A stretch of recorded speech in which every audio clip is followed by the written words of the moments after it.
Eu estou ouvindo as vozes dos 7 trombeteiros.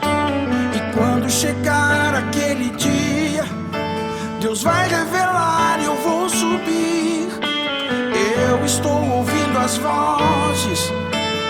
vozes dos Salmos 29. E quando chegar o grande dia, Deus vai revelar e eu vou saber.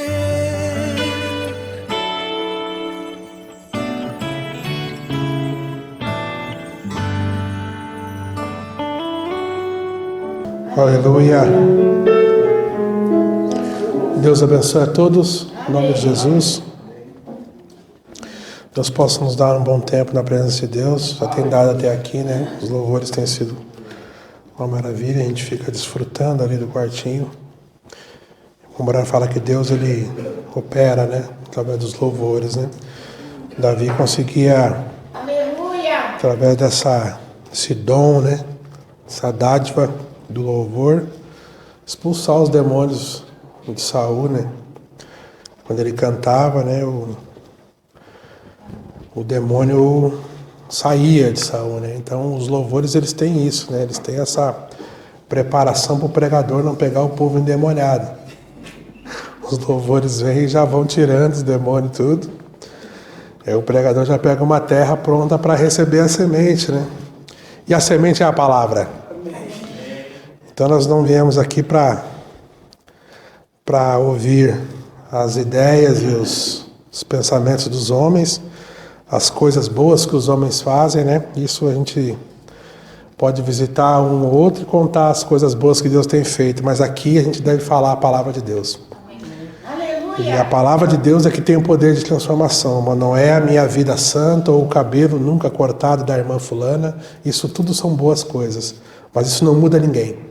O que pode mudar um ser humano é a palavra de Deus. Tenha isso no teu coração. Então, vamos diretamente para a palavra de Deus, lá no livro de Daniel, no capítulo 9. Eu tenho um tema hoje que eu não posso me deter muito na introdução, mas eu preciso fazer uma introdução.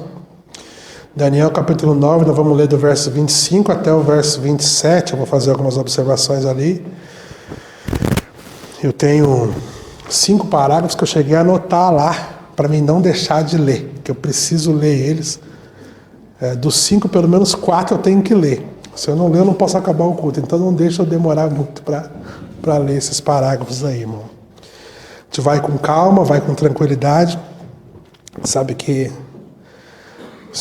o irmão Ricardo sempre vem com esse assunto meio estranho, mas não é nada muito complicado, irmão. É coisa que o nosso profeta falou, entende? E às vezes a gente não põe a nossa lupa ali para ver, para examinar exatamente aquele ponto. Então por isso às vezes que parece complicado. Tu faz aquela leitura correndo ali e não te detém. Eu quero me deter um pouco, né, em cada ponto desse, que como o Mosequias disse esses dias, né? Se o nosso profeta falou, então é importante, né? Se o nosso profeta não disse, então não tem muita importância. Agora, se o nosso profeta pontuou isso, então é porque existe uma relevância no assunto, né? E imagina eu, que gosto de assuntos às vezes que o profeta não falou. Então imagina no que o profeta falou. Eu gosto mais ainda. Então, Daniel, capítulo 9, verso 25, entende. No verso 24, ele está falando sobre a 70 semana de Daniel, que é o importante. Para tu entender realmente o que eu vou tentar trazer hoje, tu vai ter que ter lido 3 mensagens. Ou um livro, né? Um livro que tem sobre a 70 semanas de Daniel. Mombrana pregou 3 mensagens sobre ela, sobre esse capítulo, na verdade, de Daniel 9. E a minha introdução é sobre isso, porque esse acontecimento aqui, ele está se moldando nos nossos dias, mas ele vai culminar o efeito, vamos dizer assim, que o efeito prático dele, o efeito prático real, vai acontecer depois da partida da igreja, né? E é o desenrolar das coisas do tempo do fim, né? E então, verso 24, o Mombrana está falando das 70 semanas de Daniel. O que são as 70 semanas de Daniel? São o período que Deus trata com os judeus. Assim como Deus tem 7 eras da igreja para os gentios, E esse é o período que Deus tratou com os gentios. Não haverá mais 7 eras da igreja para frente para os gentios. Essa é a última era que o gentio pode entrar. Se o gentio não entrar agora, ele não entra mais. Entende? E assim como os judeus, eles têm um tempo determinado por Deus para eles poderem entrar. E Deus tem dado uma pausa no tratamento com os judeus e tem tratado conosco nos últimos 2000 anos. Mas isso não vai durar para sempre. Após o rapto da igreja, Deus volta a tratar com os judeus. E aí os gentios estão acabados nesse tempo. Então Daniel 9 está tratando disso. Daniel é o livro de Apocalipse do Velho Testamento. É um livro de Apocalipse endereçado aos judeus, assim como João escreveu um livro de Apocalipse endereçado aos gentios. Então, o verso 25 diz assim: assim sabe e entende isto, desde quando o decreto real para restaurar e reedificar Jerusalém até o Messias, o ungido, o líder escolhido por Deus, venha, transcorrerão um tempo 7 semanas e 62 semanas. Então a cidade será reconstruída com ruas, praças, muros, trincheiras, mas em tempos árduos e hostis. Eu vou ter que orar aqui, porque eu tenho que explicar já a coisa aqui. Então vamos orar. Senhor Jesus, Pai eterno, bendito Rei, Pai, eu te peço para que o Senhor ilumine o entendimento e o coração dos meus irmãos para compreender as tuas escrituras, Pai. Ó Pai, naquele dia que o Senhor ressuscitou dos mortos, Pai, e o Senhor caminhou com os discípulos de Emaús, o Senhor pregou 6 horas para eles, Pai, e eles ficaram maravilhados, mas não viram que era tu, Senhor. Ó, Senhor, e quando o Senhor partiu o pão, Pai, então eles viram que era tu, Pai. Ó, Pai, lá pelo verso 24, capítulo 24 de Lucas, no verso 45, o Senhor nos diz ali, Pai, que o Senhor abriu o entendimento dos discípulos para eles compreenderem as tuas escrituras, Pai. Então não bastava ver o Senhor ressurreto, não bastava eles estarem justificados dos seus pecados, o Senhor tinha que abrir o entendimento deles para eles compreenderem, Pai. Pai, o nosso entendimento é tão limitado, Senhor. Nós temos uma mente tão finita, Pai, é tudo tão difícil para nós, Pai. Mas, ó, se o Senhor abrir o nosso entendimento, nós compreenderemos, Pai. Ó, Pai, é isso que eu te peço que o Senhor faça pelos meus irmãos, Pai. Ajude cada um deles, porque essas coisas são fiéis e verdadeiras, Pai. Pai, eu peço que o Senhor abençoe os teus filhos, cada um deles que entrou por essa porta, Pai. Ó, Senhor, que eles sejam abençoados com a tua graça, com a tua misericórdia, com o teu favor não merecido, Pai. Ó, Pai, que a tua palavra possa se estabelecer nos seus corações, Pai. Ó, Pai, como eu oro, pedindo a bênção sobre o culto, Senhor. Obrigado pelos louvores que o Senhor já nos deu, foram ungidos, Pai. Ó, Pai, eu peço que o Senhor faça a continuidade disso com a tua palavra. No nome santo e bendito do Senhor Jesus. Amém, Deus vivo. Pode assentar, amados. Então, no verso 24, o anjo Gabriel fala para Daniel que 70 semanas estavam determinadas sobre o povo de Daniel, que são os judeus, é Israel. Claro que entendo, quando nós falamos judeus, não falamos de todas as tribos, né? Porque judeus, na verdade, é um apelido, né? É o nome de uma tribo, mas todas as tribos passaram a ser chamadas de judeus no tempo de Nabucodonosor. Porque Nabucodonosor pegou os jovens de Judá, que eram os jovens da corte, porque Judá era a tribo real, era a tribo da qual os reis vinham, e o Messias viria por essa tribo. Então, ele pegou os jovens de Judá e levou para a corte dele. E ele começou a chamar eles de judeus. E o mundo inteiro hoje chama os israelitas de judeus. Mas na verdade eles são israelitas. Quando tu fala israelitas, tu está abrangendo as 12 tribos. Ou as 14 tribos. Mas quando tu fala só de judeus, tu está abrangendo uma tribo só. Mas em modos gerais, nós estamos falando de todas as tribos quando nós falamos judeus. Então entenda aqui, né? Assim sabe e entende, verso 25. Desde quando partiu o decreto real para restaurar e edificar Jerusalém? O que é esse decreto real aqui? O que é isso aqui? Vocês lembram, vocês já leram, talvez Isaías 45 diz assim, o povo de Israel ia ficar cativo por um tempo, mas o meu pastor, Ciro, abrirá as portas da Babilônia e deixará que o meu povo saia. Então Ciro foi o homem que trouxe o decreto para que Israel saísse da Pérsia, da Babilônia, e voltasse para a Terra Prometida. Voltasse para edificar Jerusalém. Esse tempo aqui era o rei Dário. Então isso aqui era uma profecia ainda. O rei Dário, tu pega lá no primeiro verso desse capítulo 9, fala: e no primeiro ano do rei Dário, assim, assim, assim. Então é assim que tu lê o livro de Daniel. Tu pega sempre no começo do livro e ele vai falar o tempo do rei. É como se nós falássemos no tempo do presidente Bolsonaro, no tempo do presidente Lula, no tempo do presidente Fernando Henrique, entende? E é assim que Daniel está escrevendo o livro ali, para nós se situar no tempo, para ver o que estava acontecendo. Mas o decreto, ele iria vir por Ciro, e Ciro não tinha aparecido ainda. Ninguém sabia quem era Ciro. Eles sabiam da profecia, mas às vezes a profecia, ela fala um nome, mas não vem com aquele nome.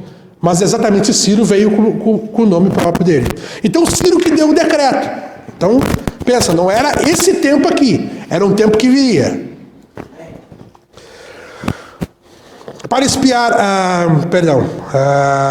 ainda no verso 25, ungido, o escolhido, venha, transcorrerão um tempo de 7 semanas. Aqui eu preciso entrar nisso. 70 semanas de Daniel, olha aqui meu quadro. Tem 70 semanas de Daniel. Quanto tempo? Cada semana era de 7 anos. Então 7 vezes 70, até onde eu sei, é 490. Então Deus iria tratar com os judeus 490 anos. Aonde está o erro dos nossos irmãos teólogos aqui?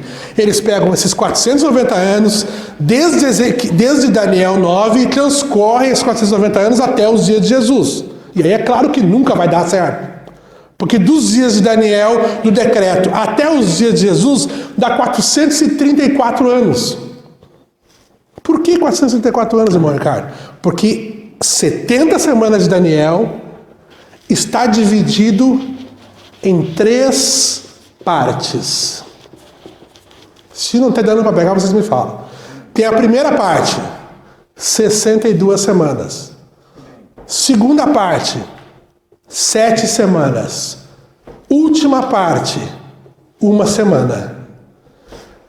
62 semanas era da saída deles, da Pérsia, até Jesus botar o pé, ou João Batista botar o pé no Rio Jordão e começar a pregar o evangelho. O reino dos judeus está vindo! Até isso. Dava 62 semanas, 434 anos. Tinha um outro tempo que era dentro desse tempo. Tem que dar para entender isso aqui. O que é esse outro tempo dentro desse tempo? Vocês lembram que quando eles voltaram para Jerusalém, o que eles fizeram? Se tu continuar lendo lá os livros, o livro de... Não é o livro de Zorobabel, não tem o livro de Zorobabel. Seria Esdras, Esdras, Neemias. Esses livros são os livros da restauração do quê? Da saída deles, da Pérsia, quando eles chegaram em Jerusalém. Eles começam a reconstruir o templo, começam a fazer as coisas. Quanto tempo demorou para eles reconstruir o templo? 7 semanas, exatos 49 anos. Historicamente tu vê isso. Consegue ver na história, exatamente eles demoraram 49 anos para fazer o templo. E a Bíblia, e as 3 semanas de Daniel era dividida em 3 partes. Então a primeira parte era um tempo corrido do decreto de Ciro até João Batista. 434 anos. Segunda parte era o tempo que eles demorariam para construir o templo. 49 anos, que eram 7 semanas. Aí faltava o quê? Já deu 69 semanas. Viram? Só que tem 70 semanas para Israel. Então falta uma semana, né? Qual é a última semana? Essa última semana são 7 anos, que é o quê? O ministério do Messias e o pacto. É isso que eu quero entrar. Quero entrar no pacto. Vamos mais um pouquinho aqui no verso 25 ainda. Então a cidade será reconstruída com ruas, com praças, com muros, trincheiras, mas em tempos árduos e hostis. Olha aqui, ele explica isso aqui que eu expliquei, agora ele explica aqui. Ó. Isso é o anjo Gabriel explicando. Explica melhor que eu. Olha aqui. Ó. Decorridas as 72 semanas, decorridas esse tempo aqui, ó. decorrido, ou vamos usar essa palavra, talvez de uma outra Bíblia escova, passados as 62 semanas. Então, quando passa as 62 semanas, quer dizer, esse tempo foi, 434 anos já foram. Começa um outro tempo, olha aqui, ó. O ungido passará pela morte. Opa, quanto tempo Jesus pregou? 3 anos e meio. Então, a última semana de 7 anos, 3 anos e 6 meses, que eu botei aqui, já passaram. Porque o Messias tinha que passar pela morte. Olha aqui.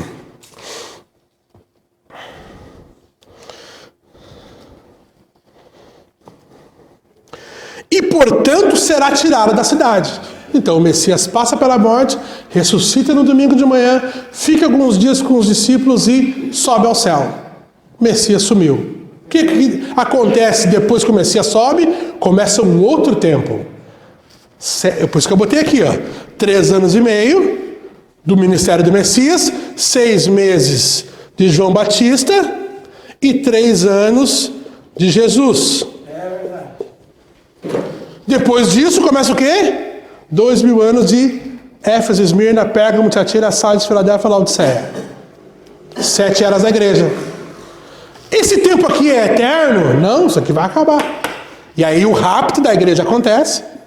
E aí depois volta o quê? Os próximos 3 anos e meio. Glória. Deu para entender? Esse 3 anos e meio?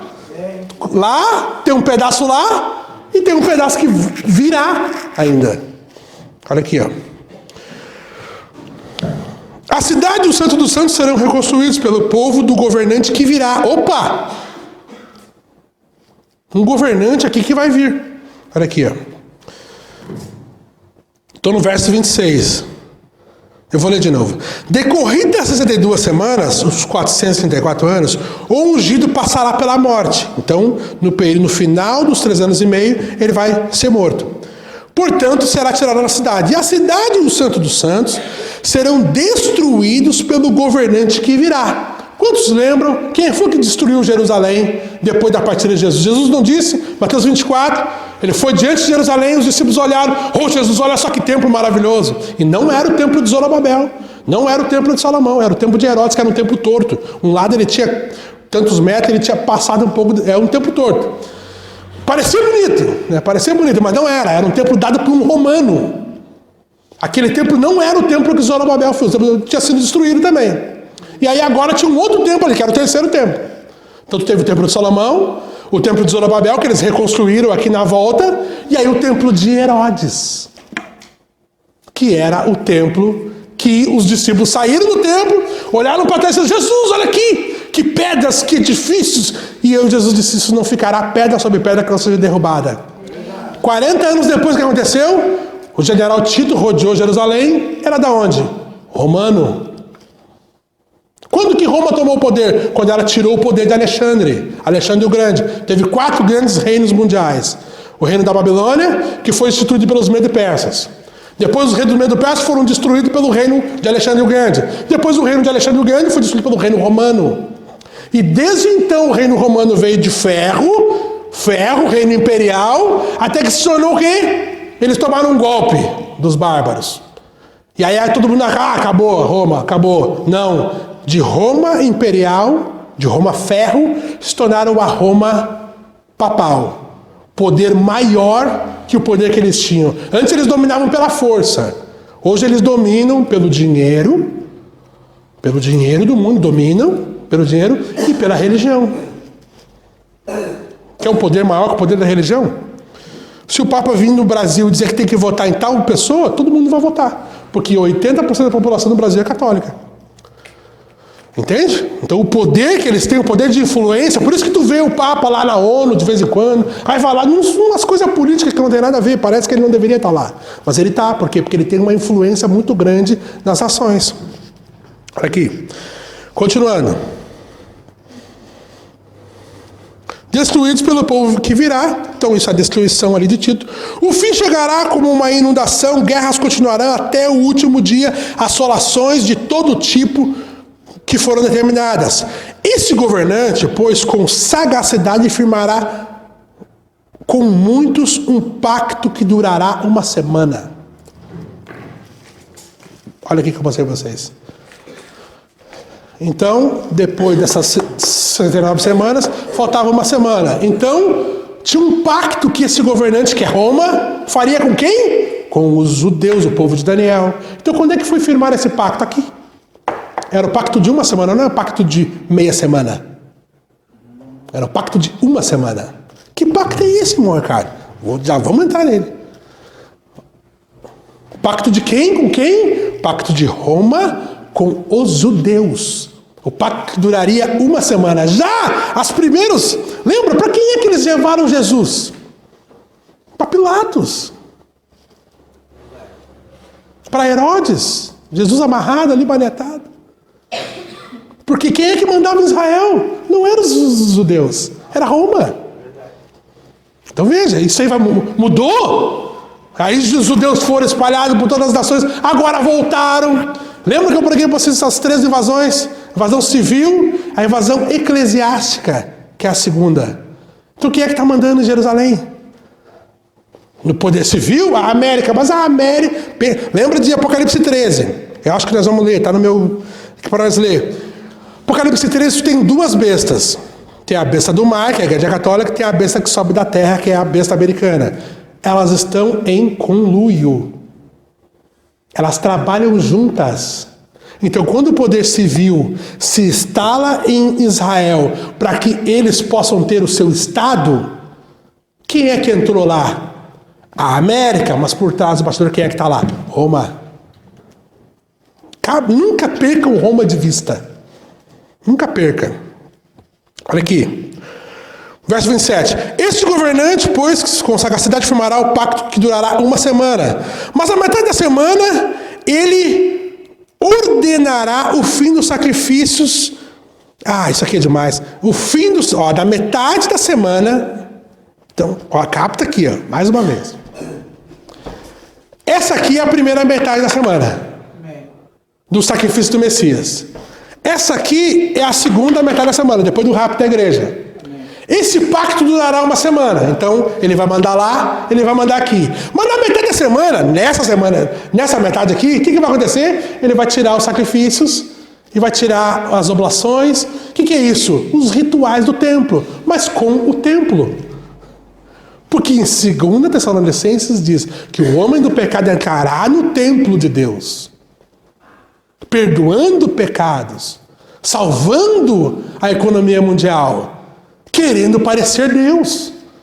Mas ele vai dizer, não, mas a gente não precisa fazer mais esse sacrifício aqui. Os sacrifícios que Israel fazia, matar bode e matar cordeirinho no dia da expiação, não, isso aí você deixa para lá. Olha aqui, Em uma das alas principais do templo será colocado um sacrilégio terrível, a grande abominação. O que é isso? O que é essa grande abominação? Em vez de eles sacrificarem um cordeiro para adorarem a Deus, agora eles vão ter um homem no lugar do Filho de Deus em Israel. Olha o tamanho da abominação.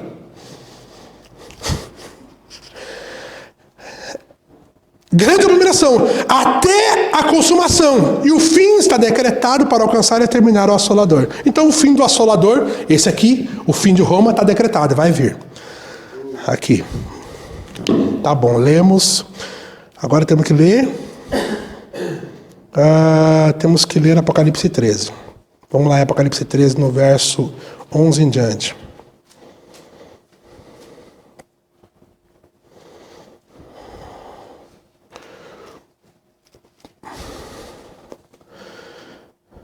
Aqui.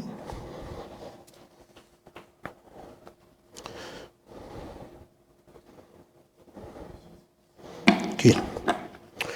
Vocês conhecem a besta que sobe do mar, vocês já também conhecem a besta que sobe da terra. Eu quero só pontuar alguns pontos para poder entrar nas minhas leituras de parágrafo aqui, que são muito importantes. Eu tenho um tema, né? Eu não falei meu tema.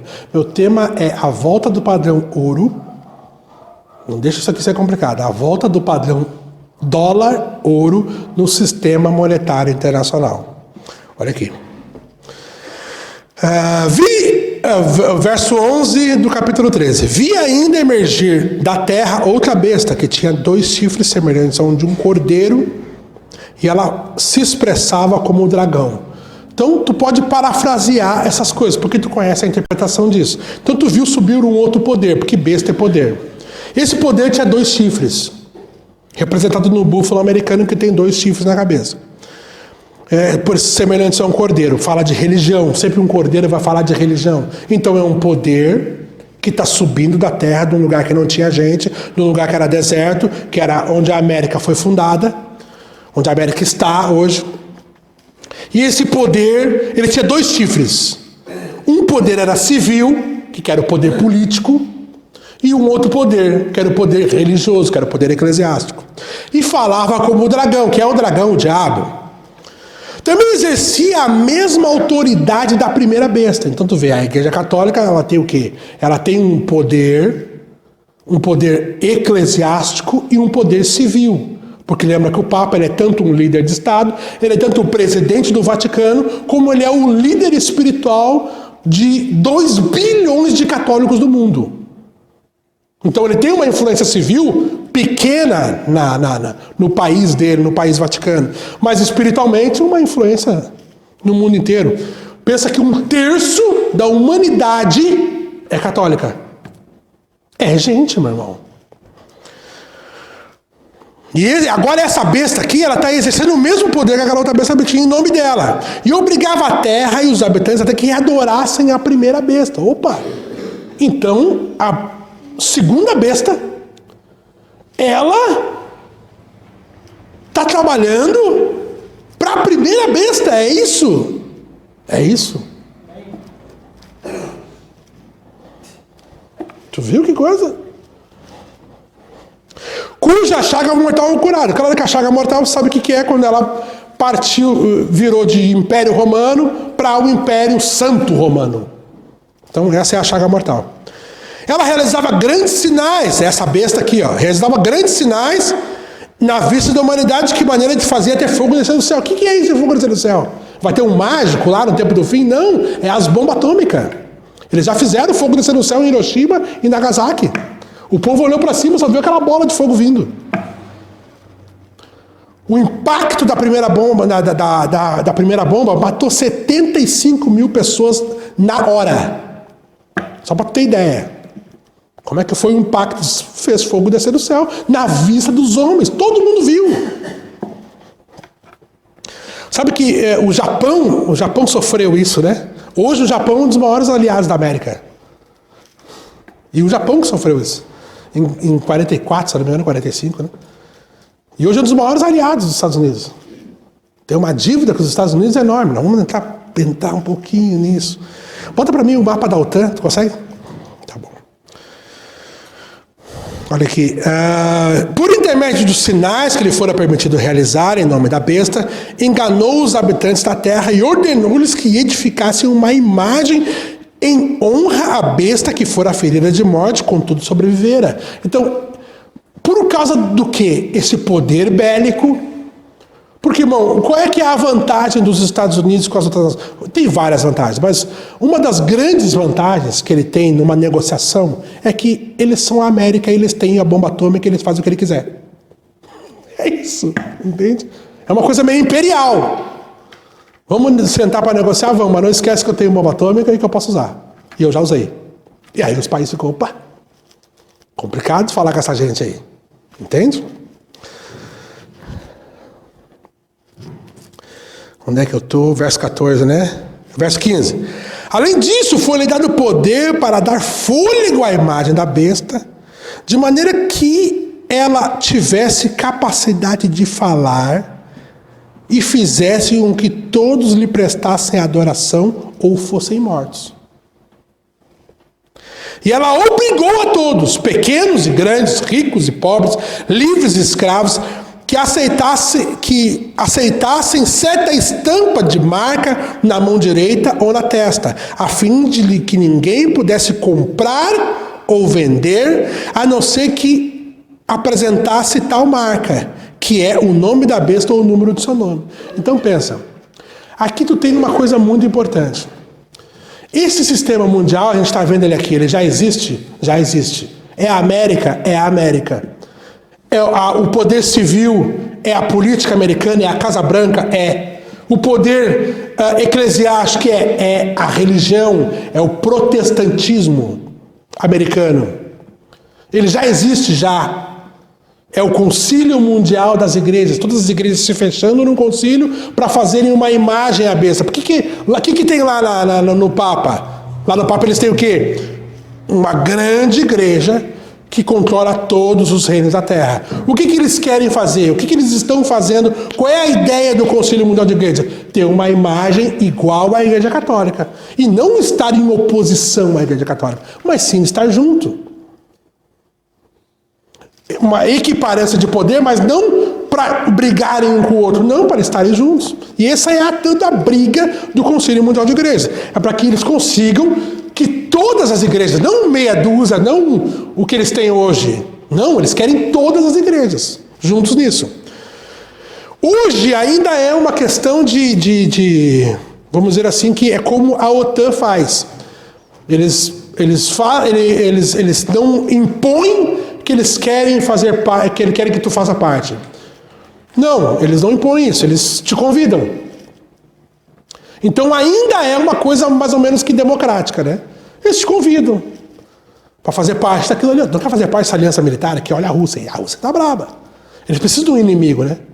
E aí, claro, com esse inimigo, agora, essa semana, o que é a Finlândia? Olha aqui, ó, esse país aqui, ó. Abre aqui, ó. Isso, abaixa um pouquinho. Não, no caso, baixa para cima, né?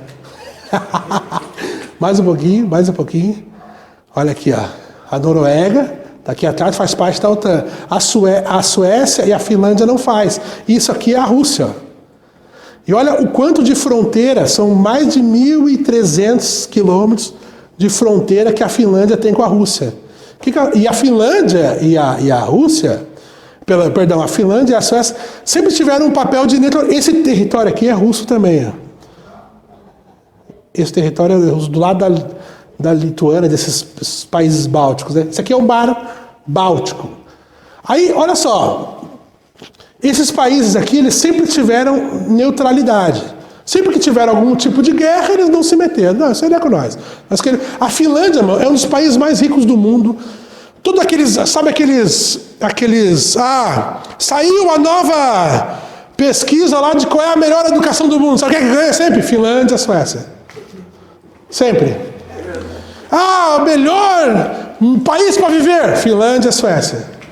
Porque eles têm uma vantagem. Qual é a vantagem? Eles tinham, né, uma vantagem. Sendo um país neutro, então, por exemplo, os Estados Unidos não se metiam com eles, apesar de eles fazerem parte da União Europeia, mas a União Europeia era uma aliança econômica. E a Rússia também não se metia com eles porque eles são neutros.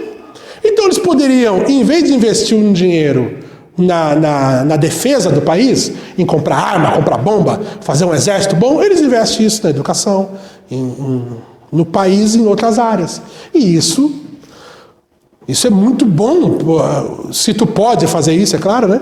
Se um país pode fazer isso, é muito bom, porque daí eleva o grau de educação, civilidade do país. O país se torna um... Mas o que acontece agora? Por causa da guerra na Ucrânia, aqui, a Finlândia e a Suécia foram os primeiros a ser ameaçados no começo da guerra, há 13 meses atrás. O que eles fizeram? A Rússia disse, se a Finlândia e a Suécia pensar em entrar para a OTAN, nós vamos também atacar. E aí agora, essa semana, a Finlândia e a Suécia estavam se reunindo já por baixo dos panos e anunciaram junto, nós vamos entrar para a OTAN. Aí, 1.300 quilômetros de fronteira seca. Por exemplo, imagina, sabe qual foi a crise dos mísseis? Teve uma escritura de Mateus 24 que se cumpriu na crise dos mísseis em 62. Sabe o que aconteceu? Volta lá para mim, lá na América lá. Olha o que aconteceu. Só para tu ter ideia. E sobe um pouquinho, que eu quero chegar nas ilhas ali. Aqui, ó. Isso aqui, ó, é a ilha de Cuba. Aqui, ó. Essa é a ilha de Cuba. Na crise dos mísseis, o que aconteceu? Cuba tinha dado um golpe lá no presidente que tinha e fizeram uma ditadura soviética, uma ditadura aos modos soviéticos. Lá pela década de 60, com o Fidel Castro, aquela gente maravilhosa lá. Aí tá. O que aconteceu? Eles se aliaram com a União Soviética. E a União Soviética viu uma grande oportunidade de fazer o que a América faz no leste europeu. Não. Ah, é? Eles estão vindo com as garras deles para cá, a América, então nós vamos botar nossas garras aí também. Aí é chamada de a crise dos mísseis. O que aconteceu? Fizeram toda essa viagem aqui e trouxeram mísseis atômicos e botaram em Cuba. Quem era o presidente na época que isso aconteceu? Kennedy. Presidente católico. Por quê? Porque o Mombrana disse: aonde a Igreja Católica vai, quem é que sai perseguindo eles? O comunismo. Crise dos mísseis. Um presidente católico na América, a primeira vez que aconteceu, e o Mombrana era vivo. Se cumpriu Mateus 24, que as pessoas morriam. Mateus 24, um verso ali, não me lembro o verso, mas depois tu lê lá. Teve um verso que as pessoas dizem que as pessoas, com a expectativa das coisas que poderiam acontecer, as pessoas começaram a morrer do coração. As pessoas ficaram tão preocupadas naquele dia, irmão. Tão preocupadas, porque, irmão, era assim, ó. A notícia era só isso. É como a guerra hoje. Hoje tu tem o quê? O que tu tem? Tu tem um presidente católico, tu tem o Putin invadindo um país que, entre aspas, já era aliado dos Estados Unidos. Tu tem o mesmo quadro que aconteceu na crise dos mísseis, é o mesmo quadro. Aqui na crise dos mísseis, aí começou a negociação entre o se eu não me engano era o Khrushchev, se eu não me engano era o presidente, vamos chamar de presidente, da União Soviética, e aí negociaram até que tiraram os mísseis de lá e a América ficou tranquila. O que acontece lá hoje? Aqui, ó, volta lá na Finlândia lá. É a mesma questão. Agora a OTAN, esse país aqui, esse aqui vai ficar azulzinho também. O que significa ficar azulzinho? É que tu vai ter tropas americanas, ogivas, nucleares, aqui. Só que esse país é fronteira, que nem a Cuba era. E Cuba nem era fronteira, tinha o mar ali e tudo. Mas mesmo assim, escoava, tem um rio chamado Mississippi, que é um rio americano, que ele corta todos os Estados Unidos. E ele desemboca naquele mar ali, que sai de frente para Cuba. Então toda a escoação da mercadoria americana sai por ali. E aí ia dar de frente com Cuba, e Cuba sendo um país comunista. E agora como é que faz?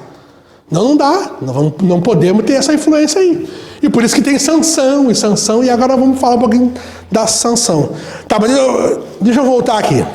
Em Apocalipse, meu Deus, Apocalipse 17. Não, perdão, Apocalipse 13. A fim de que ninguém pudesse comprar ou vender, a não ser que apresentasse a marca ou o número do seu nome, o nome da besta ou o número do seu nome. Aqui é a sabedoria para decifrar. Calcule o número da besta, pois é o número de um ser humano. Seu número é 666. Vamos ler alguns parágrafos, para vocês entenderem o que é essa questão de não comprar e não vender. Olha aqui.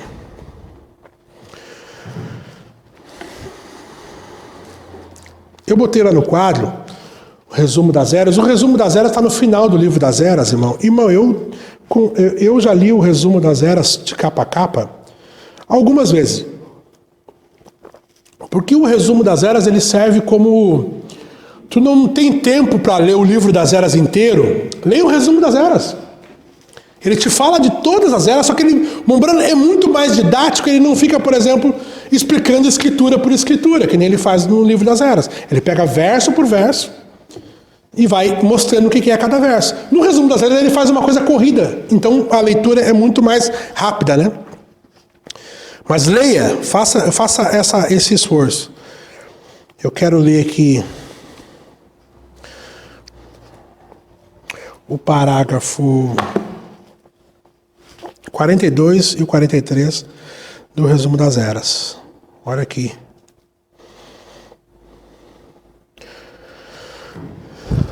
Olha quão impressionante é essas coisas. Os grupos da igreja da falsa se ajuntarão num concílio mundial de igrejas. Então, tu pega os pentecostais, todos os grupos pentecostais, todos os grupos metodistas, todos os grupos católicos, todos os grupos da falsa vinha se ajuntarão no concílio mundial de igrejas. Este concílio de igrejas é a imagem erigida à besta, poder eclesiástico, uma dos chifres. Agora recorde, foi a pagã Roma imperial que caiu pela espada, porém foi curada de sua chaga mortal quando se uniu com a igreja cristã nominal de Roma e incorporou o paganismo e o cristianismo nisso que chamou o Santo Império Romano, o qual havia de permanecer até que Jesus viesse para destruí-lo. 4 reinos mundiais, lembra disso? 4 grandes reinos. Na verdade, tem um 5º reino que é um desdobramento do 4º reino. Então, por isso que o Momora fala do 4º reino, fica até o fim.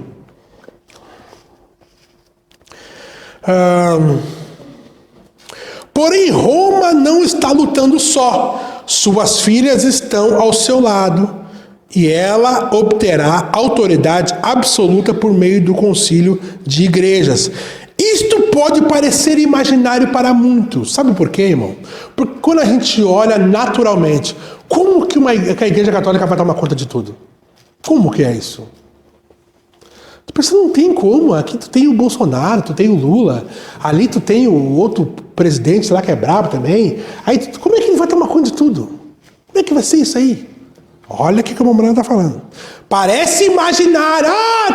Estão viajando. Como que ele vai tomar conta de tudo? Olha aqui. Lembra que Paulo disse, né? Que eu acho maravilhoso aquela escritura. Fala assim, neste caminho chamado seita, é aí que eu sirvo Deus e meus pais. Olha aqui, ó. Mas realmente é muito simples de ver. Porque mesmo agora as igrejas estão controlando a política. Irmão, quem é que botou o Bolsonaro no poder? A igreja. A igreja. Olha o que está acontecendo agora. Agora. Qual é a propaganda política do Bolsonaro? De novo, a igreja. O aborto, eles são contra o aborto. Porque eles são contra o aborto. Pode ver. Por quê? Porque está conclamando os crentes. O Lula é contra ele vai fazer o aborto aí, todo mundo. Vai criar clínica de aborto para tudo quanto é lado. Entende? É o poder. As igrejas estão controlando a política.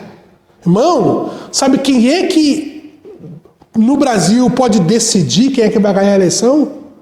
Os evangélicos.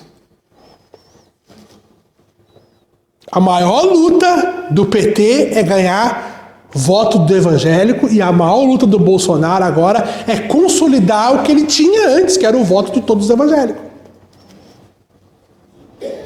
E olha o que o Mombrana está falando. Há 60 anos atrás. Quem é que está controlando o mundo, a política do mundo? A igreja. Tu tem um profeta, é outro nível de coisa, irmão. É outro nível.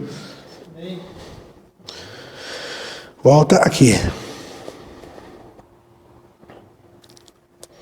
No tempo oportuno, manifestarão exatamente quão enorme é esse controle. Este movimento ecumênico terminará com Roma sendo a cabeça. Então, Roma, a cabeça desse sistema ecumênico, desse Concílio Mundial de Igrejas. Embora o povo não veja isso desse modo. Essa é a grande coisa. Quando tu fala de uma invasão civil em Israel, o que acontece? O povo não vê que a Igreja Católica entrou junto. Quando tu vê o Biden no poder nos Estados Unidos, tu não vê que a Igreja Católica está junto. Tu não vê. O povo não vê isso dessa forma. O povo só olha e vê só política. É o voto americano. O Trump tinha que perder. Isso é política. Não, não é. Esse é o quadro espiritual da Bíblia. Glória.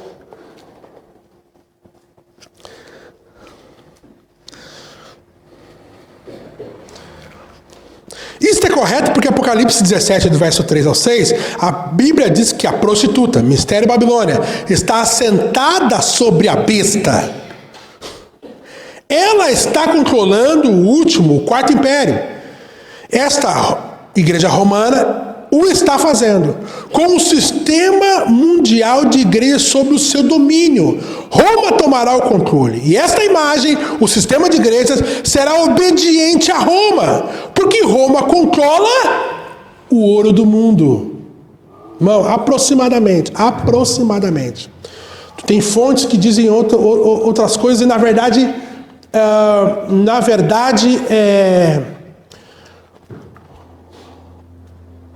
vamos dizer que não é que é incalculável, né?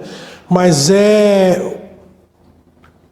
o verdadeiro poder financeiro do ouro de Roma, ele não é, por exemplo, não é que não é mensurável, mas ele não...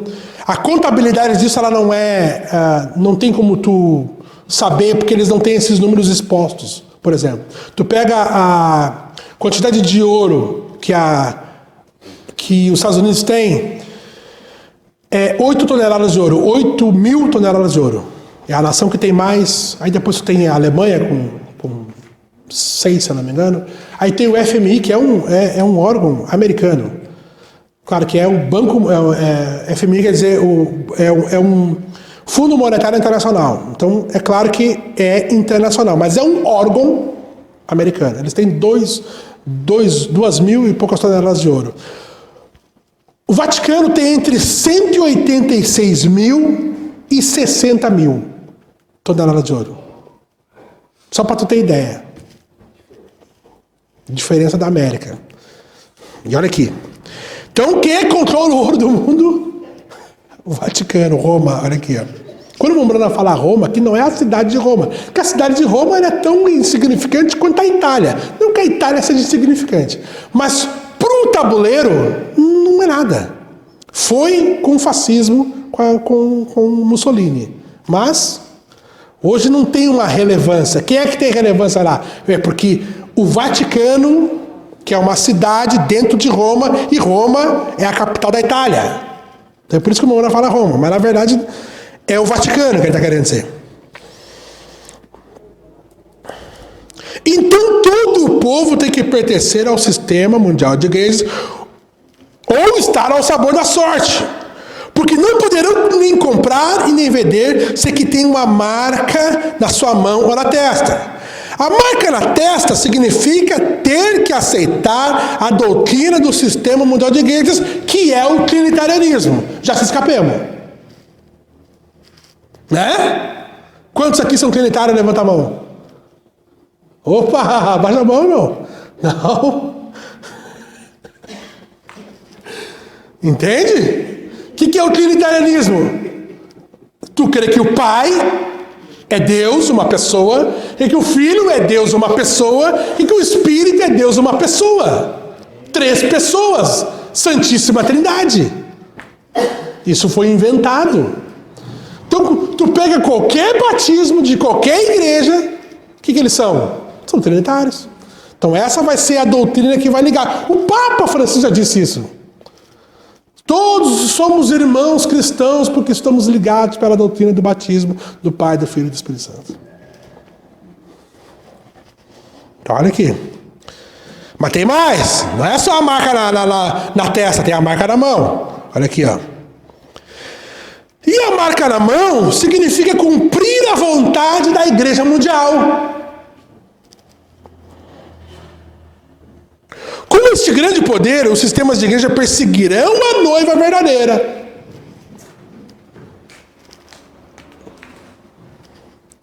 Esta imagem tratará de proibir que a noiva pregue e ensine. Então isso já aconteceu? Não. Estamos aqui pregando e ensinando.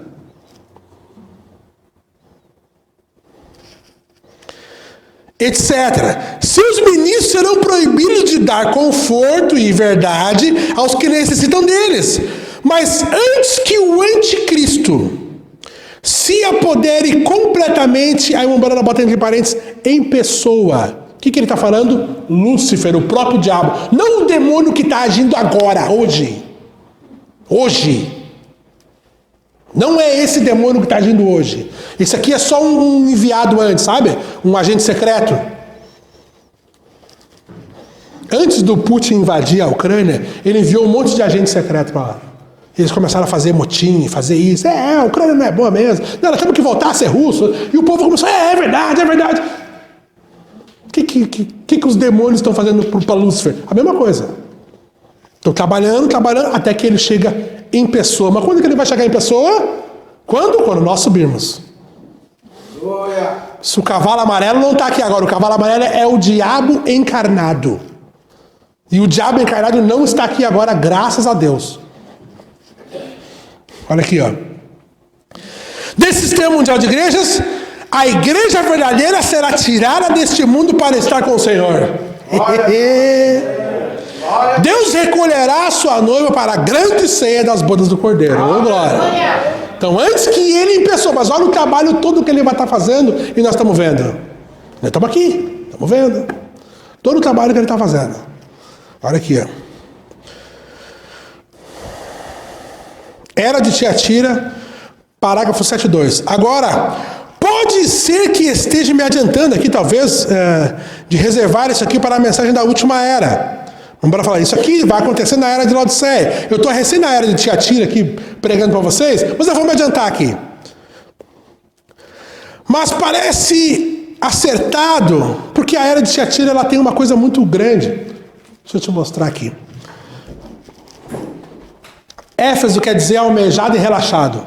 Esmirna quer dizer amarga. Pérgamo quer dizer inteiramente casado. E Tiatira quer dizer fêmea dominante.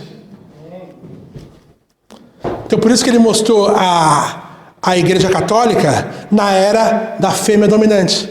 Porque o que vai acontecer com a partilha da igreja? Quem é que vai dominar? Quem é que domina a noiva de Cristo? Jesus, um varão. A igreja católica é uma mulher sem marido. Ela é a fêmea dominante. Olha aqui, por isso que ele usa isso nessa era, né?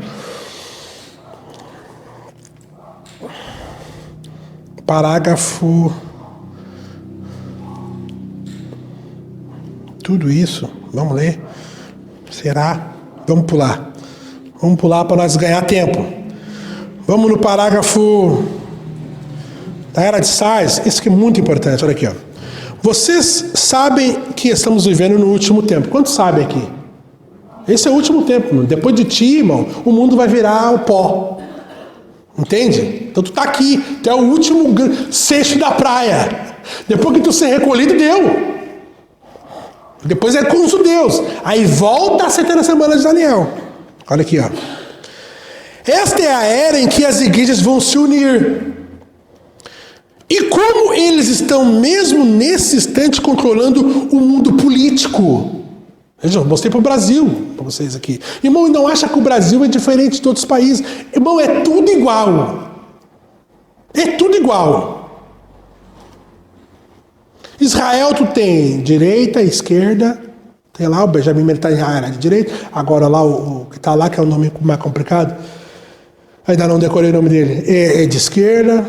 Lá eles têm o Hamas, que é um grupo terrorista lá dentro de Israel. Nós temos aqui o PCC e as facções criminosas. Aqui nós temos o Lula e o Bolsonaro. Lá nos Estados Unidos eles têm o Biden e o Trump. Lá eles têm as gangues. É a mesma coisa, as nações são tudo igual. No Japão eles têm a Yakuza. Agora saiu o presidente do Japão, que era pró-América, saiu, agora entrou um outro mais conservador. E lá eles têm a Yakuza, que é uma facção criminosa também. Então os países são tudo igual, irmão. Tudo igual. Uns têm mais dinheiro, outros têm mais dinheiro, outros têm o olho puxado, outros são mais pretos, outros mais brancos, mas é a mesma coisa. Então tudo, porque são espíritos. Dá para entender? O espírito não fica preso num lugar, irmão. O espírito vaga. Olha aqui, ó. E eles estão controlando as finanças do mundo. Então tu vê, se tu tem as igrejas controlando a política controla as finanças.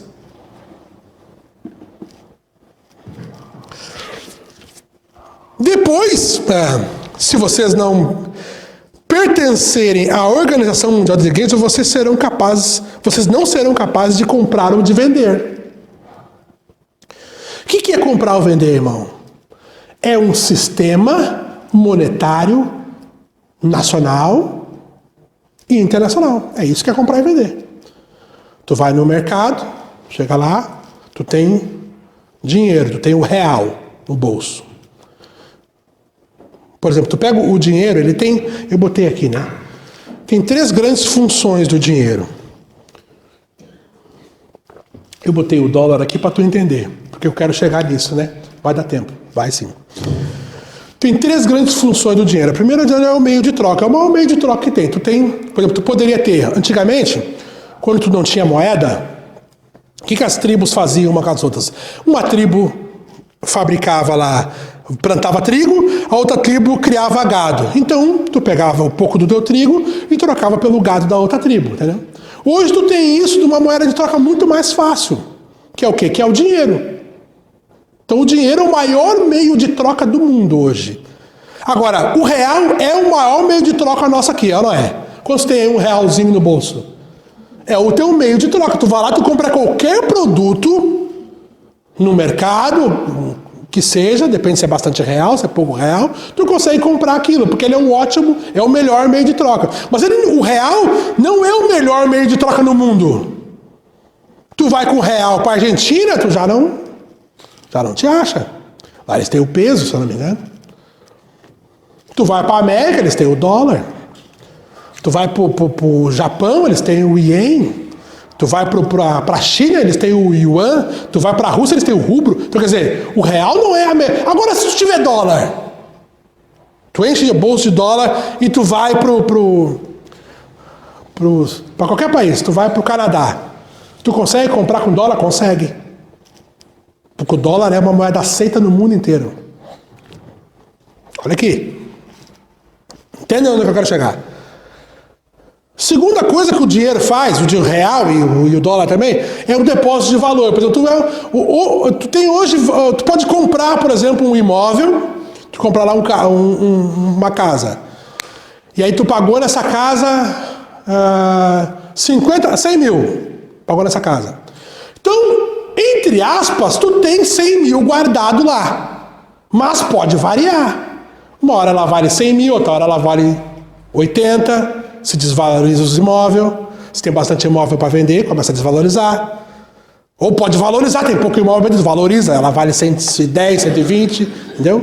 Tem toda a variação da oferta.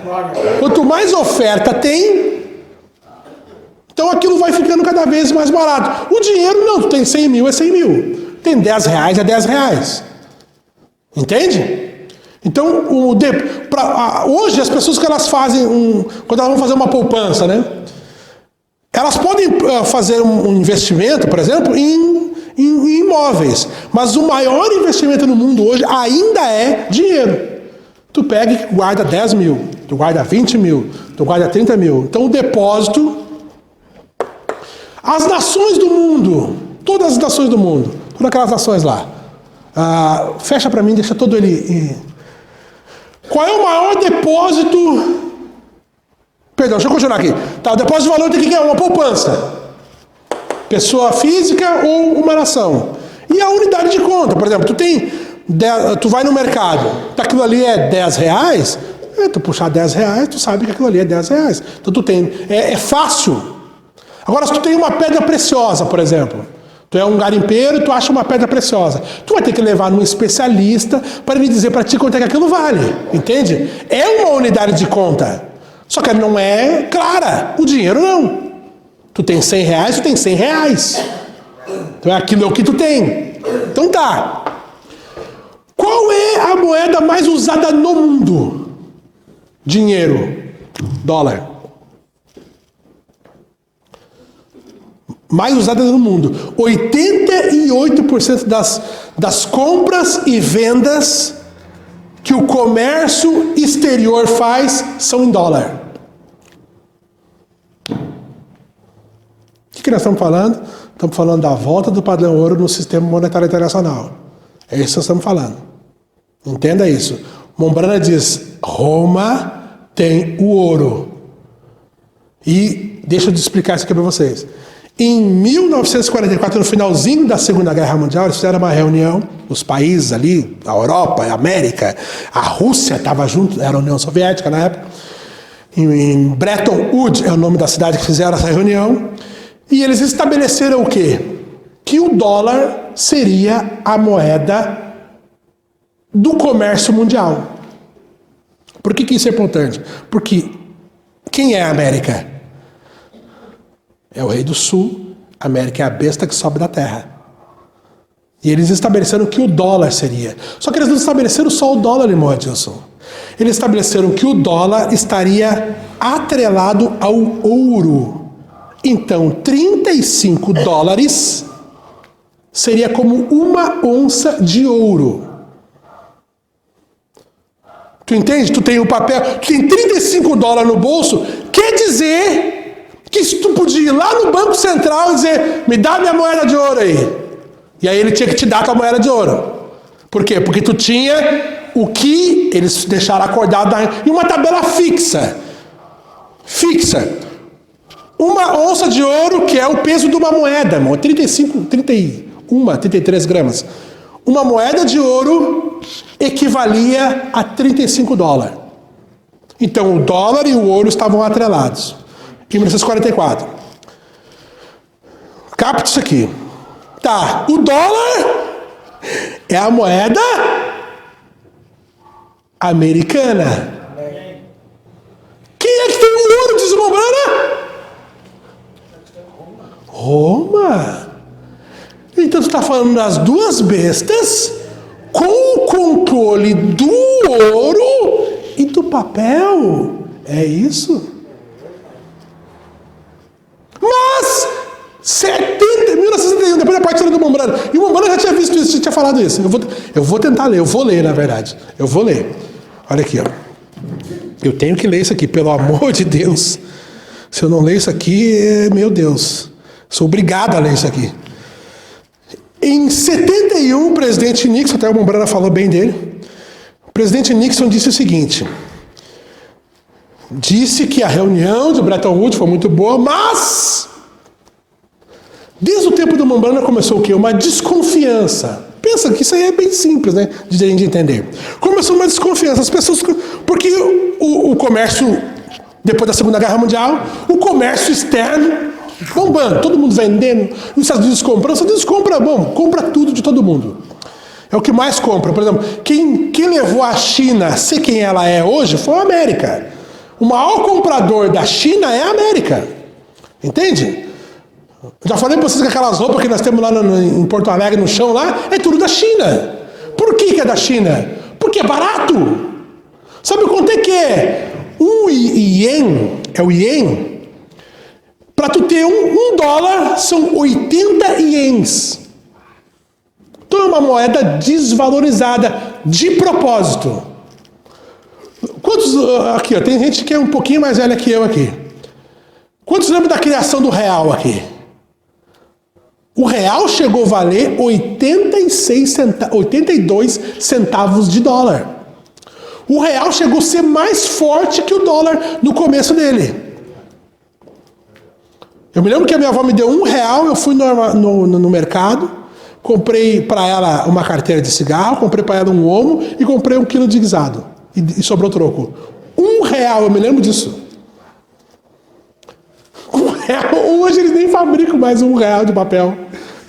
Tanto que não vale nada. Por que não vale nada? Por que eles fizeram isso, irmão Adilson? Por que eles fizeram isso? Propositalmente. Por que propositalmente, irmão Ricardo? Pensa comigo. Tu é um americano e tu tem aí uma empresa chamada Coca-Cola. E aí tu quer abrir uma filial. Eu vou abrir uma filial da Coca-Cola. Vou abrir lá no Brasil. Mas o dinheiro do Brasil vale mais que o meu dólar. Então não vou ter lucro. Meu lucro lucro vai ser baixo. Não vou fazer isso aí. Eu vou investir aqui na América.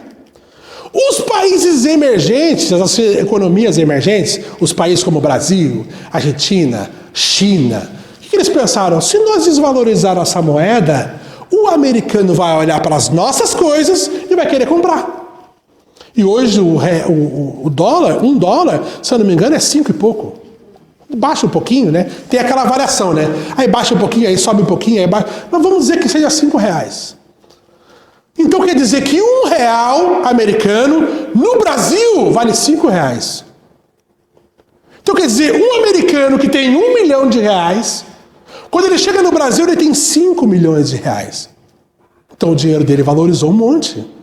Vale a pena para ele investir aqui. Por que o Brasil é um país... Por que a carne está esse preço? Já pensou por que a carne está esse preço? É simples. O produtor, tu pega a JBS aqui, o maior produtor de carne do Brasil. Vale a pena para eles vender para o açougue da esquina, que vai pagar para eles em real? Ou vale para eles vender para a América, que vai pagar em dólar? Vale a pena para ele vender para a América, que vai pagar em dólar. Porque em dólar, o dinheiro ele recebeu, vendeu 1 milhão de carne. R$1 milhão, $1 milhão em carne. Quando ele traz esse dinheiro para o Brasil, ele tem R$5 milhões. Por que ele vai vender para o Brasil, mano? Aí o preço da carne no Brasil dispara. Para nós aqui dentro, o comércio interno, fica apavorado. Meu Deus, olha o preço das coisas. Mas tu acha que o quê? A terra parou de produzir arroz? A terra parou de produzir feijão? A terra parou o gado parou de nascer gado?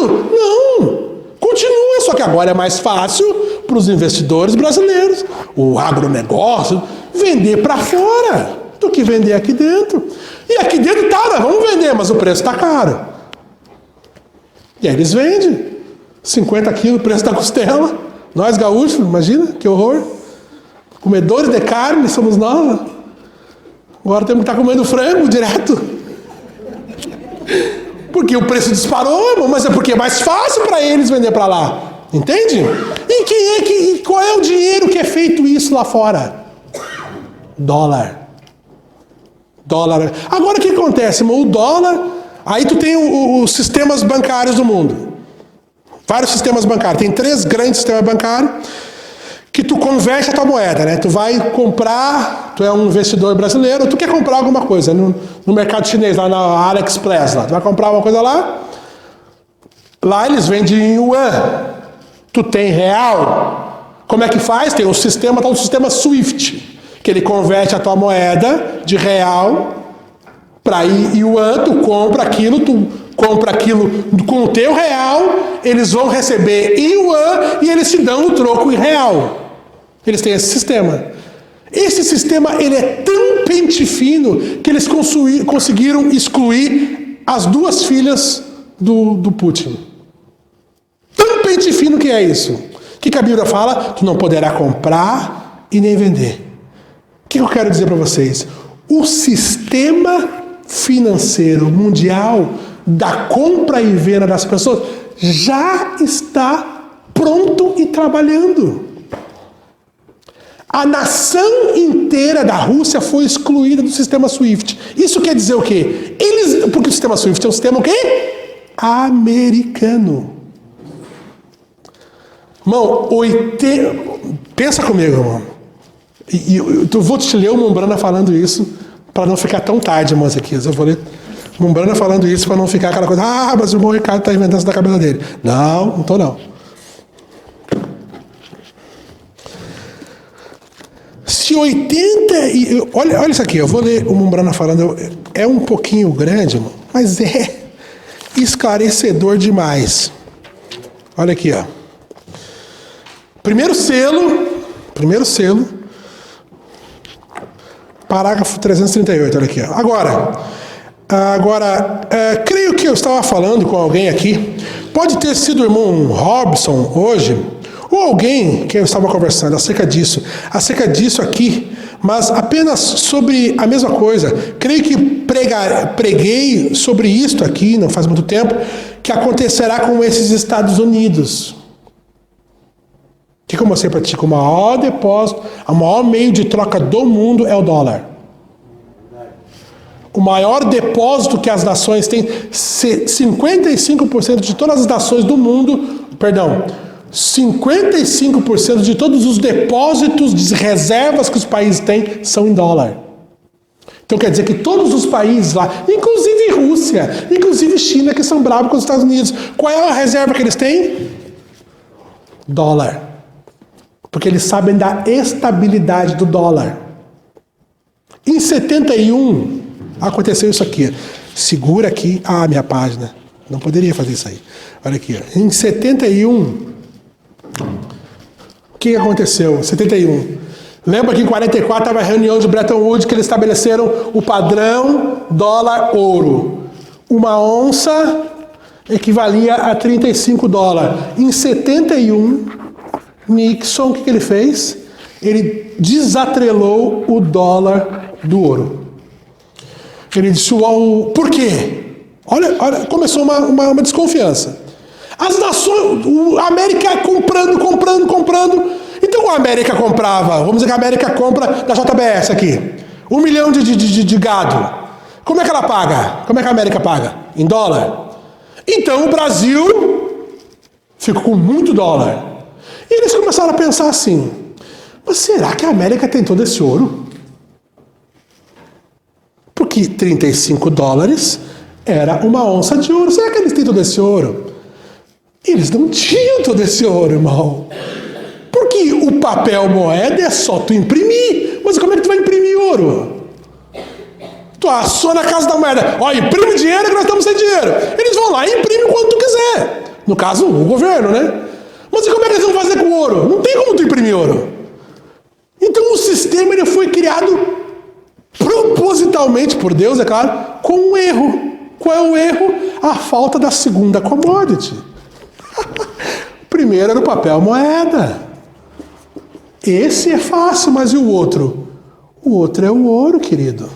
E o ouro tu vai ter que garimpar, vai ter que achar. Vai ser difícil. Até converter, até valer.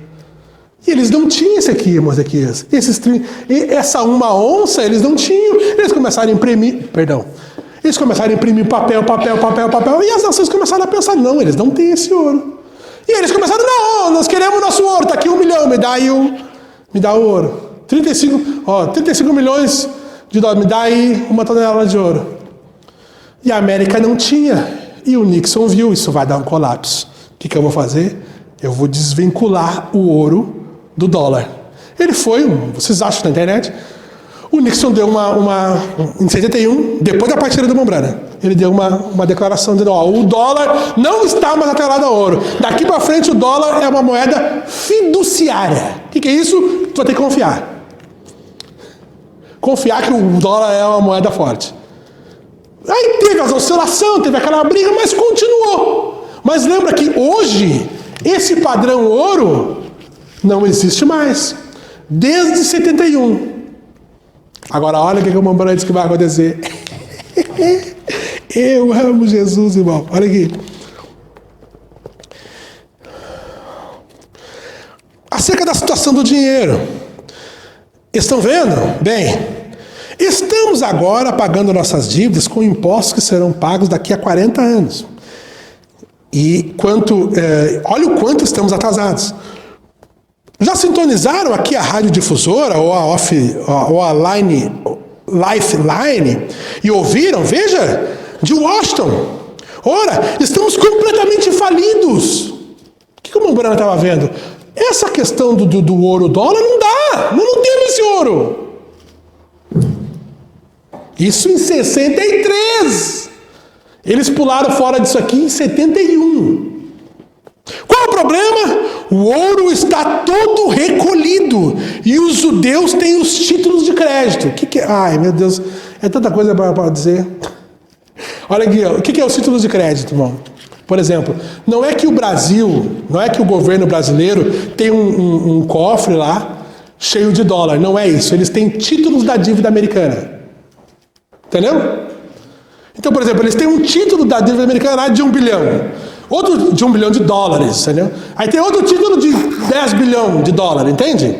É títulos Não é o dinheiro em si, não é um pacote de moeda de dinheiro, de massa de dinheiro. Não é isso que eles têm aqui. No que as nações têm. Eles têm títulos da dívida americana. Aí o Mombrana diz que os judeus estão com esse título. E na Wikipédia tu vai achar lá 33% de todos os títulos da dívida americana estão com quem? Com os judeus. Ai, olha aqui, irmão. Olha aqui. Olha aqui. Eu acho que eu li isso aqui, né? Vai ser Roma. Observe, sabemos quem possui as grandes lojas, mas Roma tem a maior parte da riqueza do mundo. Vejamos, 60 toneladas, 60 mil toneladas, para 8 mil toneladas que a América tem, é muita diferença no ouro. Muita diferença. Sendo que hoje não está mais atrelado ao ouro, o dólar, não está mais. Hoje é uma moeda de confiança. Olha aqui. O resto dela, os judeus têm. Agora observe. Agora somente isto. Como o Espírito Santo me apresentou isto. O que é? O Mombrana disse que o Espírito Santo estava apresentando para ele como é que era o sistema monetário internacional. É exatamente isso. E é isso que eu estou tentando trazer. E ele firmará um conceito. O Mombrana pegou uma escritura de Daniel 9 que eu li. Ele firmará um concerto com muitos por uma semana. Observe, na metade da semana ele vai falar, será no sacrifício e oblações. Sobre a asa da abominação virá o assolador, isto é, até a consumação. Observe, como ele é sagaz. Aqui está ele. Agora, temos nosso quadro aqui, sabemos que ele é Roma. Sabemos que ele é o cavaleiro do cavalo branco. Sabemos que ele saiu com a sua doutrina. E o que aconteceu com a Roma pagã? Converteu-se em Roma papal. Agora observe, no tempo do fim, não nos dias primitivos, quando Cristo estava pregando, mas no tempo do fim, a última parte da semana, que há pouco estudamos, as 70 semanas de Daniel, e Cristo profetizou 3 anos e meio, e 3 anos e meio ainda estão determinados, está certo? E este príncipe, naquele tempo, deverá fazer um concerto com o povo de Daniel, que são os judeus. Aí é quando a noiva é tirada agora. Ela não verá isso. Então olha aqui, irmão. Por que eu estou dizendo a vocês que o rapto acontece antes? O rapto acontece antes, mas o que acontece depois do rapto? Pacto financeiro. Hoje o dólar está em declínio. Tá todo mundo falando mal do dólar, dizendo que o fim do dólar, porque é assim, existem ciclos, né? As últimas 5 grandes moedas do mundo, elas duraram 94 anos de hegemonia. O dólar está há 100 anos já. Então, quer dizer, está chegando no fim do ciclo do dólar. Mas, para tu criar um sistema desse, demora mais ou menos uns 30 anos de conversão uma para outra. Por exemplo, antes era a Libra, se eu não me engano, que era o dinheiro do Reino Unido, ou era Libra ou era outra moeda, que era o dinheiro do Reino Unido. Esse era o dinheiro que era o comércio do mundo era feito. Mudou. Teve a Primeira Guerra Mundial, o dólar disparou. Por quê? Porque a guerra foi aonde? A guerra foi na Europa. E o Reino Unido estava envolvido na guerra. Então estava um país destruído. O dólar disparou como moeda do mundo. Aí o Reino Unido lutou e chegou, empatou com o dólar e passou. Aí veio a Segunda Guerra Mundial. Aí quebrou tudo. Aí o Reino Unido... Porque a Segunda Guerra Mundial foi aonde? Foi também na Europa. Então aí o Reino Unido quebrou, todo mundo quebrou. E quem é que tinha dinheiro? Quem é que... Olha lá onde está os Estados Unidos. Não teve guerra lá. Então o dinheiro deles foi subindo. E hoje...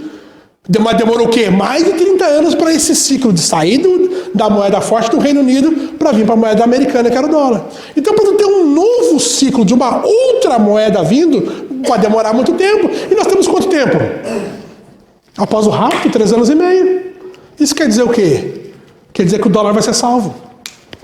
Olha aqui, vou te mostrar que o dólar vai ser salvo. Meu Deus, eu tirei a marcação. Não tirei.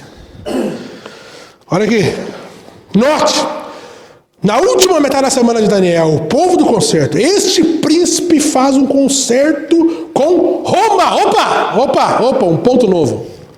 Um ponto muito novo. Vamos falar que este príncipe faz um concerto com Roma. Então esse príncipe não é de Roma. De onde é esse príncipe? Israel. Quem é que tem o papel, Ezequias? Os judeus.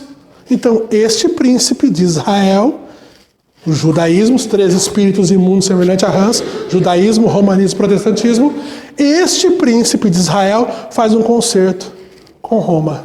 Meu Deus, é isso, é isso. Olha aqui. Faz um concerto com ele, sem dúvida, pela riqueza. Porque, como que eles vão fazer que as pessoas não comprarem e não vender? Eles têm que ter um pacto. Eles têm que ter um controle. Agora, a moeda de Israel, a moeda americana está em declínio. E o que ela precisa para estar em alta? Ela precisa de confiança. Mas eles não estão confiando mais na América.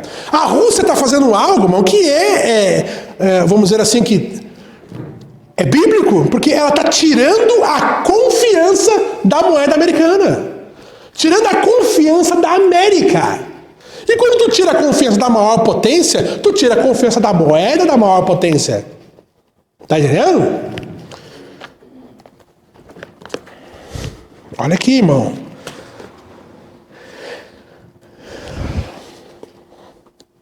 Por que o comunismo surgiu na Rússia? Sinto-me um mal-estar de ver pregadores condenando o comunismo e nem sabe acerca do que estão falando. Isso mesmo, o comunismo não é nada, é uma ferramenta na mão de Deus para trazer vingança sobre a terra, pelo sangue dos santos, isso mesmo. E depois que a igreja for tirada, Roma e os judeus farão um concerto um com o outro. Ah, eu tô louco então na cabeça? Não tô. Olha aqui, irmão. Roma e Israel farão um concerto. Por quê? Porque tem um amigo deles que tem um sistema mundial, tem todo um sistema mundial, o sistema SWIFT de bancos. Mais de 12 mil bancos. Todo mundo conectado. Eles têm uma moeda fiduciária. É forte, mas é de confiança. Só que tem alguém que não faz parte desses 3 espíritos imundos semelhante a rãs.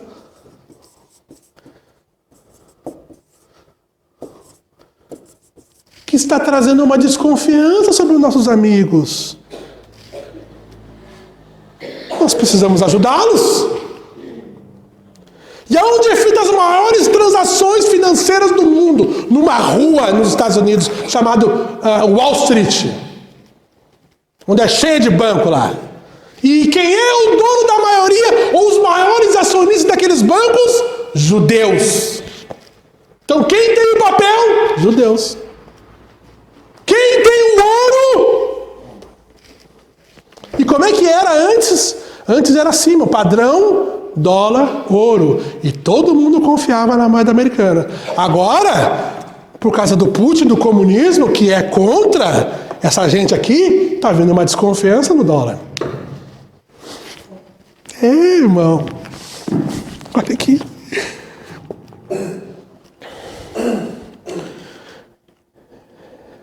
A Bíblia disse que eles iriam com o povo santo. E agora notem. Eles farão... Por quê? Esta nação vai ficar falida. De que ele está falando? Da América. Viu os 3 amigos ali? Israel, Roma e os Estados Unidos. Os 3 amigos. Eles fazem um acordo para salvar o amigo. Por que eles querem salvar o amigo, meu Marlene? Por quê? Porque eles precisam de uma moeda forte que não seja o rubro. Ou o ien. Sei eu como é que escreve ien. Não, a moeda da Rússia, a moeda da China, não. Eles precisam de uma moeda hegemônica de um país cristão. Que tem os valores do cristianismo. Que o protestantismo e o romanismo estão conectados. Eles precisam dessa moeda circulando no mundo, não uma moeda comunista. Não, que é uma economia fechada, que não tem como saber como é, que eles seguram embaixo o preço da moeda deles para que eles possam vender para todo mundo. Não, eles não querem isso. Mas quem é que pô, mas não? Aí o Biden chega pro Francisco e diz: esses 8 mil toneladas de ouro que nós temos não dá nem pro gasto. Nós temos, irmão, metade dos dólares americanos não estão na América, estão no mundo inteiro. Metade, irmão, é muita grana. Pensa em trilhão aí. Então tá. O nosso profeta é demais. Não, nosso profeta é demais. Ele viu tudo, mano. Olha aqui, irmão. Agora vai ver se eu tô louco. Olha aqui o que ele tá falando. E o resto do mundo que segue o padrão ouro está falido.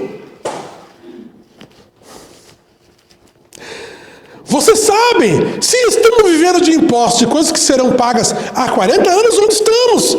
Há só uma coisa que pode acontecer: é recolher a moeda e pagar os títulos. Viu o que eu falei? O que é recolher a moeda? Eu tenho 35 dólares aqui, eu vou lá no Banco Central Americano, me dá aí minha onça de ouro. E todo mundo faz isso. Não tem ouro para ele. O Mozequias não vai ter ouro. O Mozequias é o dono lá do banco lá. Ele não vai ter ouro para me dar. Ele vai estar para o primeiro, para o segundo, para o terceiro e o quarto acabou. Não tem mais dinheiro. Não tem mais ouro. Aí o Umbrana mostra. Isso era o que deveria ser feito. E não podemos fazê-lo. Porque não tinha ouro. O Wall Street os possui. E o Wall Street é... eu tô louco, olha aqui. E o Wall Street é controlada pelos judeus. O resto está no Vaticano. Eu estou lendo para ti, primeiro selo, páginas 152 e 153. E os judeus têm o resto em Wall Street, com o comércio do mundo. Não podemos recolhê-lo.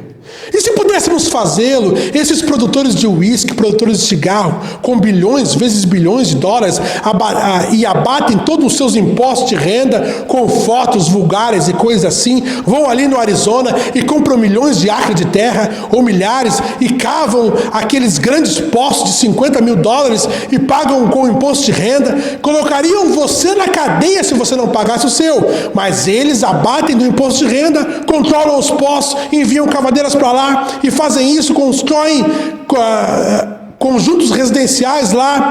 No mandato seguinte, com o dinheiro que ganham, eles têm de fazer um investimento e constroem casas e conjuntos e vendem por milhões de dólares. Você acha que esses indivíduos vão se comprometer em mudar a moeda? Ah, meu Deus, isso aqui chega a me dar uma coisa maravilhosa. Por que o Mumbrana está falando? Irmão, eu estou aqui no país que é a besta que sobe da terra. A besta que sobe do mar tem o ouro. E nós temos o dinheiro usado no mundo. Mas nós não temos mais um padrão fixo. E os judeus têm as apólices. Os judeus têm os créditos. Os judeus eles têm o papel da dívida. Se a gente fizer uma conexão desses três... Quem tem o dinheiro do mundo, que é usado no mundo, aqueles que têm o ouro para deixar uma moeda, em vez de ser uma moeda fiduciária, voltar a ser o padrão ouro, e os judeus entrarem nesse acordo com os títulos. Será que a gente consegue salvar a economia americana? É o que o Mumbrana está falando, olha aqui. Meu Deus. E ele fala assim, ó, tu acha que esses empresários, esses grandes, vão querer trocar a moeda? Qual vai ser a moeda, irmãos, aqui? O dólar. Olha aqui, irmão, vou te mostrar. Como esse indivíduo aqui, qual o nome dele? Castro fez. Ele é a única coisa inteligente que ele fez. Quando ele destruiu os títulos da dívida, quitou-os e os destruiu. Note, mas nós não podemos fazer isso. E esses indivíduos não o deixarão. Os ricos mediadores da terra o controlam. Então que só há uma coisa a fazer. Eu amo esse profeta. A Igreja Católica pode pagá-lo. Se todo mundo quiser tirar o dinheiro lá, irmão. Todo mundo quer tirar. Eu tenho 35, eu quero a minha onça de ouro. Quem é que pode dar ouro? Roma.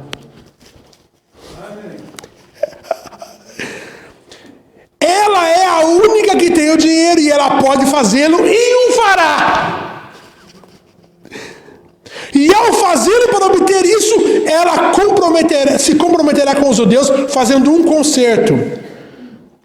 E quando ela fizer esse concerto com os judeus, agora lembre-se, estou tirando isso das escrituras. Agora, quando ela fizer esse concerto, notamos que em Daniel 8, 23 ao 25, ela fala prosperar o engano é manufatura na sua mão, e ela fez esse concerto, e no meio dos 3 anos e meio, ela quebra esse concerto, tão logo que estiver tudo amarrado, e amarrar o dinheiro dos judeus. Ó que coisa, ele será chamado anticristo até o fim da era, porque seus filhos são contra Cristo. A palavra, este homem é chamado anticristo. Agora ele vai ter em seu poder o dinheiro. E é aí onde eu penso que isso entrará. Só um minuto. Ao dizer assim, eu quero voltar nisso 1 minuto. Ele é chamado anticristo, será chamado anticristo à vista de Deus, até o tempo do fim. Agora ele será chamado de outra coisa. Agora, quando ele conseguir o controle sobre todo o dinheiro, então ele infringirá este concerto com os judeus, como Daniel aqui disse que ele faria, no meio da metade da sentença de Daniel. Então, irmão, o que ele fará?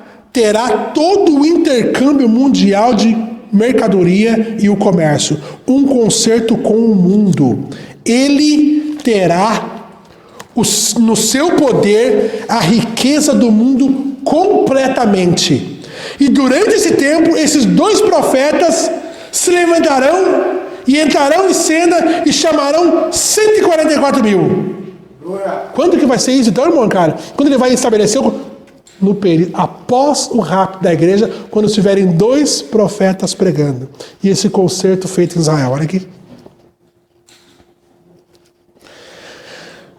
Então o que acontecerá?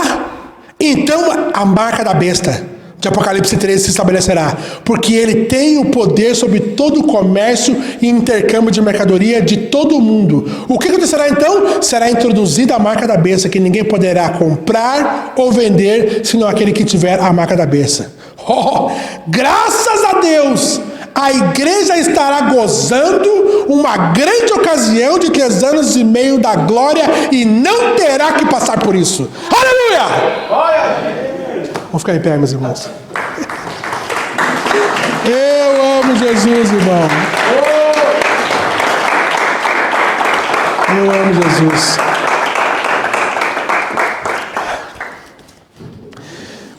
Eu acho que deu para entender um pouco, né? Eu sei que parece complicado falar de economia, né? E a gente não é economista, né?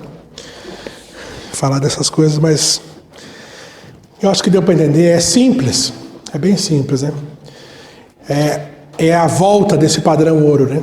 Roma vai estabelecer com os judeus e a América, ele vai estabelecer a volta desse padrão ouro, que vai ser o período de maior confiança que a moeda americana teve. Foi a época que eles tinham esse padrão ouro de 44 a 71. E eles perderam isso porque eles não tinham o ouro para deixar a moeda americana estável da maneira que ela era. Só que Roma tem o ouro, e o Mombrana bateu isso aqui, eu estou lendo no primeiro selo, mas o Mombrana falou isso aqui em N mensagens. Tu vai se deparar com esses parágrafos em várias mensagens. O Mombrana falando que eles têm o ouro do mundo e eles vão salvar a economia americana. Salvando a economia americana, eles salvam o dólar. E o dólar é a moeda de maior controle. Eu tenho $1 na minha carteira aqui, e eles sabem. $1, eu tenho por causa das figuras ali, né? Tem as figuras ali, tem a pirâmide, tem a águia com 13 setas ali, tem muita coisa ali. E eles sabem disso, porque eles têm o controle de cada dinheiro deles no mundo inteiro. E isso vai chegar num ponto que as pessoas que não entrarem para esse concílio ecumênico não poderão comprar e nem vender. Entende? Um país não vai poder fazer uma negociação com o outro se esse país não tiver inscrito nesse... E aí dentro do país vai ter esse controle também. Entende? Assim como eu falei para vocês, imagina, as 2 filhas do Putin são pessoas físicas, não é uma nação. E eles conseguiram excluir ela do sistema SWIFT. Então elas não podem comprar, elas querem comprar um barco americano, não pode. Porque elas vão ter que comprar em rubro. E aí ele não... Teve um caso que aconteceu de um dinamarquês comprou charutos cubanos. Lá da Dinamarca, ele comprou com dólar. O que aconteceu? A América conseguiu rastrear e pegar os charutos de volta do cidadão e devolver para Cuba, porque a América tem embargos comerciais com Cuba. E tu não pode pagar com dólar aquilo. Se o dólar for a moeda do mundo, acabou. Como que eles vão fazer? Não poderão comprar e nem vender. Assim, trazendo o dólar de novo não só uma questão de confiança como é hoje. Não, mas uma questão real. Não é real. 35 dólares vale uma onça de ouro. Eles têm esse ouro lá. Tem. Não é mais só papo. Eles têm esse ouro lá. Tu pode ir lá trocar pelo ouro. É assim que isso vai desenrolar. Mas como Mombrana diz, eu quis ler até ali, né? Graças a Deus, a noiva de Cristo não estará na terra para passar por isso. Nós não vamos passar pelo não comprar. Nós estamos vendo como é que eles estão fazendo. Como é que eles estão fazendo? Isso é tudo um protótipo, isso que eles estão fazendo hoje, do que vai ser. Vamos orar. Senhor Jesus, Pai eterno, obrigado, Senhor, por mais uma vez o Senhor nos trazer aqui, Senhor. Ó, Senhor, o Senhor falar aos teus filhos, para a palavra do teu mensageiro, Senhor. Ó, Pai, teu profeta nos trouxe tantas coisas, Pai. O Senhor sabe quantas vezes eu li e reli isso, Pai, e não conseguia entender, Pai, e não via como que isso poderia acontecer. E, ó Deus, mas o Senhor tem um momento correto que o Senhor abre nosso entendimento, nós entendemos as coisas, Pai, e assim eu peço que o Senhor faça pelos meus irmãos, Pai. Pai, eles precisam de fé, precisam da Tua graça, precisam da Tua misericórdia, Pai, assim como eu. E assim como qualquer filho Teu que está espalhado por esse mundo, Senhor, eles estão necessitados, Pai. Nós não estamos perfeitos ainda, Pai. Nós não estamos maduros ainda. Nós precisamos, ó Pai, de mais de Ti, Pai. E a gente sabe que o Teu mais está na Tua palavra, Pai. É onde o Senhor tem o tesouro secreto, Pai. Onde o mundo tem buscado o ouro do Vaticano, Senhor, o ouro que perece, Pai. Mas, ó Deus, nós temos buscado o ouro da Tua palavra, Pai, que nunca perecerá, Pai. Ó, Senhor, nunca vai passar, Senhor. Ó, Senhor, cada coisa que nós botamos, sendo ela da Tua palavra no nosso coração, é uma mudança perfeita, Pai, é uma mudança eterna e é um depósito, Pai, que, ó Deus, vai contar para a vida eterna, Pai. Pai, abençoa os Teus filhos que vieram aqui hoje, Pai, que o Senhor faça minhas palavras simples para eles, para que eles possam entender e serem edificados, Pai, pelo Teu Espírito. Abençoa cada um, eu te peço, no nome santo e bendito do Senhor Jesus. Amém, Deus. Deus abençoe a cada um de vocês, meus irmãos, em nome de Jesus. Eu estou ouvindo as vozes dos 7 trombeteiros. E quando chegar aquele dia, Deus vai revelar e eu vou subir. Eu estou ouvindo as